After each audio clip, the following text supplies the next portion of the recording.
Good morning. I'm Jacqueline Matter. It is 4 a.m. on this Monday, July 27th. Thanks for starting your morning with us right here on Fox 5 and streaming on Fox Local. Here's what's happening today. Storm clouds return to the DMV. We're tracking your out-the-door forecast for the week ahead, including the chance for rain later today.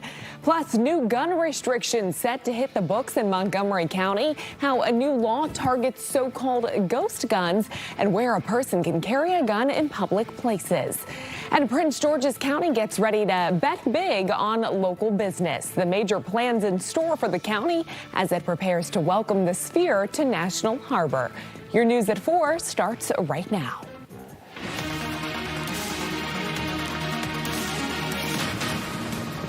Good morning. Thanks for joining us on this Monday. Glad to have you here. Hopefully you had a fantastic weekend. We've got Caesar joining us here this morning. Good to see you, Caesar. And unfortunately, I think you got some bad news for us in the weather department. Yeah, after such a beautiful weekend, Jacqueline, I know somehow the bad news, right? Somehow the bad news was always going to make its way back in. Of course, the humidity slowly started to creep back into our area, and that leads to some of those afternoon thunderstorm possibilities still popping up for us, right? So again, a beautiful day out there. We're still expecting to see the first half of the day to be on the mostly sunny side, as well as seeing some of those warmer temperatures. But we're going to break down those rain chances and just when do we finally see some of that dry weather once again? Well, I'll have those answers here in just a couple of minutes. Jacqueline? All right, we'll talk to you then, Caesar. Taking a look at our top stories this morning, Montgomery County Police looking into what led up to an early morning shooting yesterday in North Bethesda.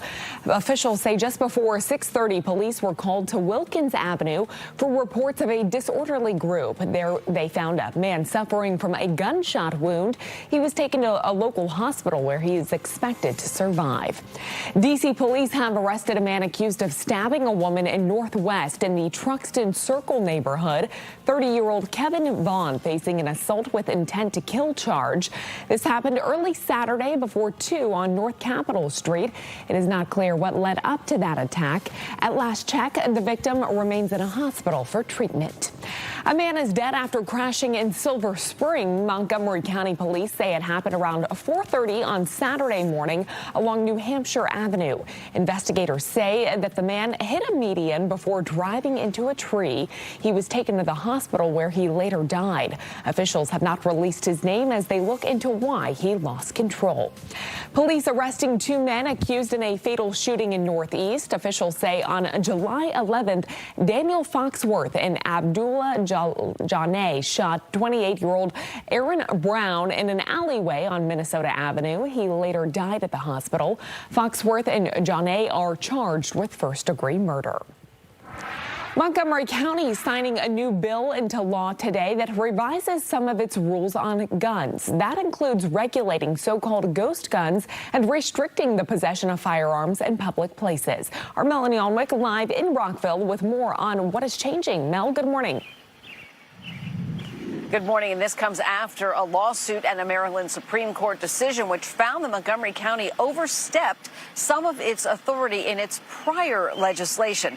The new law, which will be signed today, keeps Montgomery County's ban on carrying firearms within 100 yards of sensitive public places, defining those only as schools, libraries, parks, houses of worship, and polling places. There are exceptions for concealed carry permit holders to travel with their firearm on public highways within the county near those places. The bill also makes clear that ghost guns, ones that don't have serial numbers, are regulated by state law and restricts their proximity to minors. So the bill signing is at 12:30 today. We know that representatives from Moms Demand Action, Montgomery County Police, and Montgomery County Public Schools do plan to attend. Mel, thank you. All right, let's take you outside this morning. 404, just shy of 405, as we take a look out towards National Harbor on this Monday morning. And hopefully you did enjoy the weekend. We had some fantastic weather across the region. But Caesar, we probably need to grab an umbrella, maybe the raincoat as you're headed out the door today. We definitely do, because we do have some of those rain chances as we head in towards the second half of the day. But for the first half, get outside, enjoy it. You know, lunch outside is going to be on the menu because look at this. We're starting off quite warm, right? Most of our temperatures are still well in towards those mid-70s for us as we head in towards the later parts of the morning hours. Well, you could also expect the 70s to quickly just hang around. We are expected to see some clouds slowly building up as we head in towards the later parts of the afternoon, but temperatures will be steadily in those mid to upper 80s as we hit the afternoon hours. The only bad thing is, though, we do have humidity and we have quite the activity still going on in different parts of the country. So right now, we still see a few rain showers more or less towards parts of southern Maryland, finally exiting out of a lot of northern Virginia and also towards the eastern shore. But you could already see our atmosphere is primed. We have some of those rain showers out there. And already, yes, this giant mess of H's, L's, all of that. Well, that's just showing that we do have some of that. It's that cold front that's going to initiate some of these showers as we not only head in towards today, but also into parts of tomorrow. So that's where we could see those thunderstorm chances still continue with us. The good thing is, though, the mid-80s are expected to stick around here for the afternoon hours. Well, how long do we stay below the 90s? Well, I'll have the answer as we continue going into my full forecast coming up in just a couple of minutes. Jacqueline? All right, Caesar, thank you. Let's take a look at traffic here this morning, and we are looking at some construction here on Connecticut Avenue heading southbound in the Chevy Chase area this morning. They are starting to clear that construction. This is between Maryland 410, East-West Highway, and Chevy Chase Circle. Traffic getting by in the left lane only at this time. Not really any delays. Not many folks headed throughout that region here at this hour. Now to a Fox 5 News alert. Police have arrested one person in connection to a deadly shooting in Seattle. That shooting leaving at least 3 people dead and 4 others injured, including a toddler. It happened yesterday after shots rang out at the Bite of Seattle Food Festival right beneath the city's Space Needle. Police believe that 2 people were shooting at each other at the festival, and they do not believe that the people shot were involved in the incident. They say they are still searching for another person. Turning now to the war with Iran, where speculation is growing as a pause on retaliatory strikes between the U.S. and Iran continue, despite there being little signs of progress for peace. According to Axios, President Trump appears to be leaning towards major combat operations. It comes as the New York Times also reports that there are concerns an escalation would further deplete the Pentagon's stockpile of interceptors and munitions. UN Ambassador Mike Waltz dismissing the report, saying the U.S. remains locked and loaded.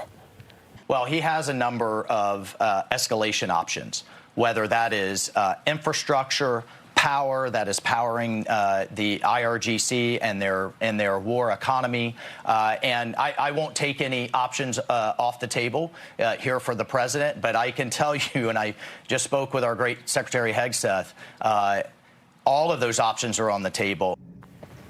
Iran and Oman held talks in Tehran over the past few days. The conversation revolved mainly around the Strait of Hormuz.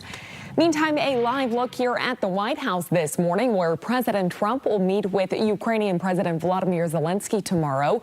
Zelensky will reportedly be in Washington, D.C. for Senator Lindsey Graham's funeral. Graham was one of Ukraine's biggest supporters. The visit giving Zelensky a chance to try and shore up support in Washington. Trump and Zelensky last met earlier this month on the sidelines of the NATO summit in Turkey, where they discussed strengthening Ukraine's air defenses and diplomatic efforts to end the war. Meantime, the Trump administration reportedly preparing to increase ICE operations targeting Haitian migrants. According to reports, the plans could begin as early as this week, as more than 300,000 Haitians are set to lose temporary protected status and work permits starting today following a Supreme Court ruling last month. The Department of Homeland Security says it does not discuss ongoing or future operations. Democrats in Maine have secured a replacement for ex-Senate candidate Graham Plattner, who dropped out of the race after a slew of scandals. Former Maine Senate President Troy Jackson will now run in November. A 600-delegate convention made that decision. Jackson will face longtime Republican Senator Susan Collins in the midterms. And we are now 100 days out from the midterm elections. Democrats pushing ahead with a new affordability agenda. House Leader Hakeem Jeffries says the goal is to lower the cost of groceries, gas, and housing. According to U.S. government data, the cost of groceries have spiked 33% since 2019. That is the largest jump in decades. Maryland Congresswoman April McClain Delaney says voters want a plan on how to fix the economy. She says she will face Republican Robin Ficker in Maryland's 6th congressional district race this fall. Political analysts say control of Congress likely hinges on how voters feel about the economy. 4:10 and still to come this morning, details on the suspect behind the deadly attack at a Berlin Pride Festival over the weekend, and the latest on an investigation into what led 19 people to be rushed to the hospital over a mysterious illness in Laurel, Maryland. But first, let's check in with Caesar. Well, Jacqueline, right now we have tons of warm air out there still hanging with us. One thing that we do see is the temperatures slowly getting back into the upper 80s. We're going to talk about the rain chances here after the break.